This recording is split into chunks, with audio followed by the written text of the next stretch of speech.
kita uang kita, Ya. ya kan? Bukan uang kita, maksudnya uang mereka, Ya. ya kan? Mereka ambil keputusan beli, Ya. mereka rugi, mereka marah-marah gitu, Ya. ya kan? Salah yang beli menurut gue sih. Salah yang beli kan? Salah yang beli. Itu sama, Iya. Cuma lu mau marah-marah. marah-marah gitu. Orang lu Minta dengan- ganti rugi lah ya, minta ganti rugi. Lu dengan sadar kan menginvestasi. Kecuali dipaksa. Kecuali dipaksa. Diiming-iming misalnya, oh pasti Diiming-iming. kaya nih beli ini, nah itu beda Ya, cerita. Boleh, silakan ke Baris Krim.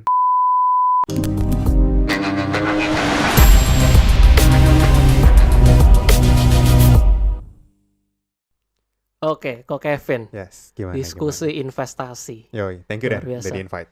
Gue yang thank you lah udah datang ke sini. Gila, rapi banget nih. Rapi ya? Keren banget nih. Kayak Kayak mau IPO-in perusahaan ya. Ya, kayak mahasiswa mau demo sama materi hijau. Keren. Oke. Diskusi investasi. Ya. Investasi nih ya. Investasi. Mau yang tahu dong, Hmm. apa sih diskusi investasi? Oke, jadi awalnya ya, Iya. diskusi investasi ini kayak sebenarnya ya agak kompleks gitu pas gue bikin di awal. Namanya Kompleks ya. diskusi Diskusi. investasi. Menurut gue investasi kan kayak luas lah ya. Banyak macam. Investasi itu banyak banget macamnya. Investasi jangka panjang, jangka pendek, instrumennya juga banyak. Bisa kesehatan juga Ya, ya. bisa Wow. kesehatan juga banyak. Tapi kata pertamanya ini yang penting, diskusi. Diskusi. Sebenarnya. Ya. Diskusi awalnya ini gue rencananya bikin kayak sebenarnya gue lebih mau ke ngomentarin analisa orang, Gibah jadi. gibah. Gibah. Itu aja pertamanya. Jadi kayak misalkan gue lihat ada Analisa apa maksudnya? Analisa apa? apapun, entah itu saham, ekonomi makro, ini itu. Oh, Tapi semua pokoknya. Semua. Oke. Makanya gue pilih nama yang general investasi. Oke. Ya, tapi di awal namanya diskusi ini tuh gue kayak kan banyak tuh ya orang bikin analisa, mungkin kayak di forum-forum, di Oke. sosial media, orang bikin analisa tentang A, B, C, D, E gitu, apapun itu, emas kek. Nah, gue tuh rencananya awalnya mau ngasih pandangan gue tentang analisa mereka. Oke. Jadi gue cuma akan tampilin di samping mungkin postingan dia, terus baru gue komen. Gimana Oke. menurut gue, apakah ini menurut gue oke, make sense atau enggak? Awalnya tuh rencananya itu. Seperti itu. Kayak begitu awalnya. Lalu sekarang kenyataannya Ternyata kenyataannya jadi bandar gitu. bukan. Ukur yang sama apa kita ini? Jangan nanti ditangkap. Ya. Nggak mampu juga, nggak ada Nggak duitnya. Ternyata kenyataannya ya jadinya gue rasa ya itu agak kurang memberikan value. Oke. Karena menurut gue literasi orang belum tentu selevel sama apa yang gue pikirin. Oke. Jadi bisa jadi banyak banget pemula Ya. yang mungkin gak kepikiran itu, tapi gue langsung lompat ke step itu. Menurut gue kayaknya agak kurang wise deh kalau misalkan Jadi gue pas mau lu post something mereka nggak ngerti ini apaan nggak gitu. ngerti Ya. ini apa. Boro-boro mungkin kita bahas makro gitu ya. Bahkan tentang Oke. yang fundamental sederhana mungkin kadang-kadang banyak dari orang yang belum paham. Even saham aja bentuknya gimana mungkin nggak Iya, tahu mereka gitu. Betul. Apalagi gue bikin pas di pandemi, awal-awal pandemi. Lagi COVID. Ya, Itu lagi kan pas saham lagi mau naik-naiknya lagi gitu. mau naik-naik tapi belum naik. Belum naik ya. Ya, jumlah investor tahu sendiri dulu dikit Ya, kan. dikit banget. Dikit Semenjak banget. ada ajaib lah ya. Ya, semenjak ada ajaib, ada yang lain-lain ya Masuk pokoknya ya. masuk gitu ya. Itu baru Minta lo bayaran. minta. So makin naik rame Ya. di sana. Mulai itu pas pandemi berarti. Mulai ya benar. Maret Kalau lihat 2020. Bikin April. konten di sana. April.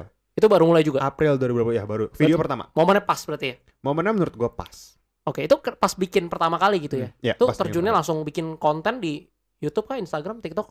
Ya, awalnya langsung di YouTube. Langsung di YouTube. Langsung di YouTube. Malah ya Instagram sama TikTok nggak gitu jalan awalnya. Karena pertama tuh yang dicari kayak mikirnya ya. Oh, YouTube ini kan kayak keren gitu jadi YouTubers. Oke. Terus orang nonton bisa ngejelasin lebih panjang. Ya, durasinya ya, mau durasi 30 menit, 40 Bisa menit bisa. panjang. Plus ada AdSense-nya. Oh iya. Awalnya mikir gitu kan. Menarik ya. Menarik. Jadi ya udahlah akhirnya pilih di YouTube. Oke. Dan itu benar-benar kayak sederhana banget lah konten-konten. Yang dibahas apa tuh pertama kali? Yang dibahas tentang dividen. Dividen. Dan kesempatan untuk nyerok saham-saham yang lagi drop Di saat Iya. COVID baru masuk. Heeh.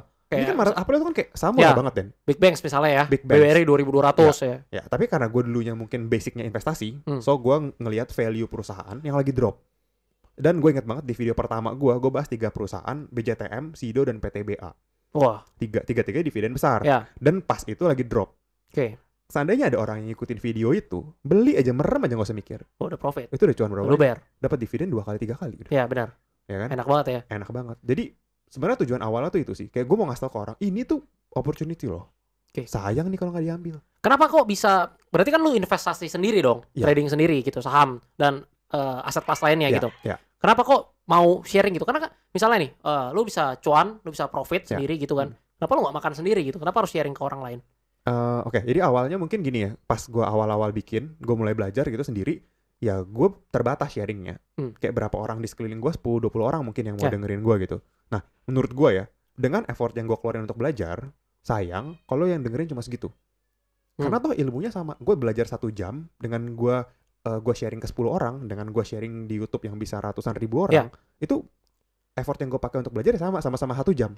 Jadi distribusi kontennya itu bisa jadi lebih bagus ya, lebih luas. Dampaknya tuh lebih besar. Apalagi, bisa bantu orang lain. Bisa bantu orang lain. Apalagi mungkin bahkan orang-orang di sekeliling gue itu nggak gitu percaya sama gue.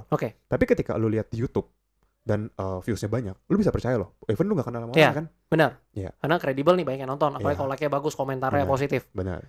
Itu yang awalnya gue mau ngasih tahu sih. Karena mungkin ya, gue sebagai investor, sebagai trader, gue nggak bisa loh ngasih duit ke orang. Tapi kalau gue ngasih ilmu, mereka bisa cari duit sendiri. Benar.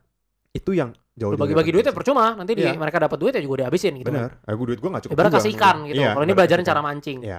Oke, tapi zero sum game nggak? Kalau misalnya bikin konten ngajarin orang? Enggak.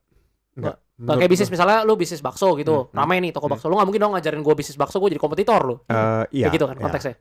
Tapi menurut gue ya di investasi enggak zero sum game. Karena gini, kita kan supply demand ya. Ketika gue ngajarin orang yang tadinya nggak mau invest, tiba-tiba mau dong. Udah gue udah ngerti ini. Dan itu jadi apa? Jadi buyer, jadi demand. Uangnya masuk ke capital market. Misalnya saham ya. Bisa ke saham. Apapun itu sahamnya ya. Gue nggak ngomong saham yang gue punya. Apapun itu terserah kalian. Tapi yang jelas, ketika orang makin banyak ngerti saham, makin banyak belajar saham, itu demand bakal naik. Dan ya makanya kita lihat IHSG kita sekarang berapa. Investornya jumlahnya meningkat, uangnya masuk, money flow-nya juga. Ya itu flow orang lah. Ya itu makanya gue rasa ini benar-benar bakal bukan hanya buat gue sendiri, tapi buat orang lain yang sudah jadi investor terdahulu pun bakal menarik gitu. Even baru masuk sekarang nih ya, sekarang baru berapa juta kan? Nanti udah 20%, 30% orang Indonesia bisa berapa lagi? Apalagi 2045 Indonesia mau jadi negara dengan ekonomi terbesar 5 di dunia ya. Itu semoga bisa ya. Semoga bisa. Jadi butuh banyak banget nih orang-orang kayak Ko Kevin. Ya sama lah. Diskusi investasi. Bareng-bareng lah kita ya. Oke, saham kok. Saham. Ini menarik nih. 2020 pandemi ya. Banyak orang yang nyemplung ke saham, mungkin karena nggak ada kerjaan juga di rumah ya, gabut gitu kan, trading saham gitu. Atau kripto juga 2020 akhir sampai 2021 rame. Jadi ketika Gen Z nih khususnya muda-muda masuk ke capital market gitu, mereka kan taunya cuma satu sebenarnya, mau cuan, ya kan? Cuma mau cuan gitu. Padahal sebenarnya kan nggak kayak gitu konteksnya. Nggak mungkin cuan terus. Kalau cuan terus siapa yang rugi ya kan? Mau siapa? Pasti ada bisa mengalami kerugian dan resiko.